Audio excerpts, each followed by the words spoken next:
महाकुंभ मेला भारतीय संस्कृति और आध्यात्मिकता का प्रतीक है। यह विश्व का सबसे बड़ा धार्मिक और सांस्कृतिक आयोजन माना जाता है, जिसमें करोड़ों श्रद्धालु एकत्रित होकर पुण्य की प्राप्ति के लिए पवित्र नदियों में स्नान करते हैं। महाकुंभ का आयोजन 4 स्थानों पर होता है: प्रयागराज, हरिद्वार, उज्जैन और नासिक। इसमें सबसे महत्वपूर्ण दिन शाही स्नान का होता है। शाही स्नान को महाकुंभ मेले का मुख्य आकर्षण और आध्यात्मिक शिखर कहा जाता है। शाही स्नान का महत्व: शाही स्नान को आध्यात्मिकता, धर्म और पवित्रता का अद्वितीय संगम माना जाता है। हिंदू धर्म के अनुसार यह दिन अमृत प्राप्ति की कथा से जुड़ा हुआ है। पौराणिक मान्यता है कि समुद्र मंथन के दौरान जब अमृत कलश निकला तो देवताओं और दानवों के बीच उसका वितरण हुआ।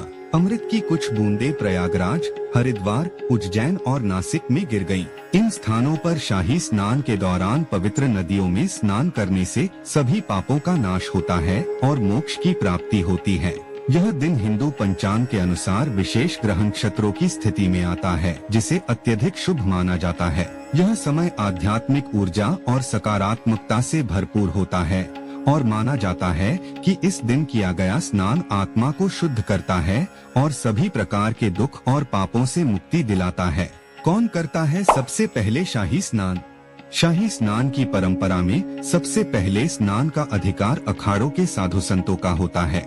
अखाड़े हिंदू धर्म के विभिन्न संप्रदायों के साधु संतों के संगठन होते हैं। इन अखाड़ों को 3 प्रमुख वर्गों में बांटा गया है। पहला वर्ग नागा साधु। ये साधु नग्न रहते हैं और सांसारिक सुखों का त्याग कर पूरी तरह से आध्यात्मिक साधना में लीन रहते हैं। नागा साधु सबसे पहले शाही स्नान करते हैं। दूसरा, वैष्णव अखाड़े। ये अखाड़े भगवान विष्णु और उनके अवतारों की पूजा करते हैं।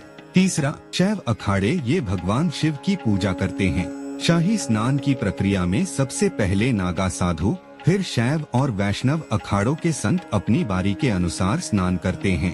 अत्यंत भव्य होता है शाही स्नान का दृश्य।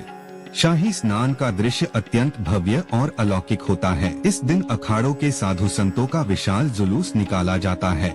यह जुलूस हाथी, घोड़े, रथ और बैंड बाजे के साथ निकलता है।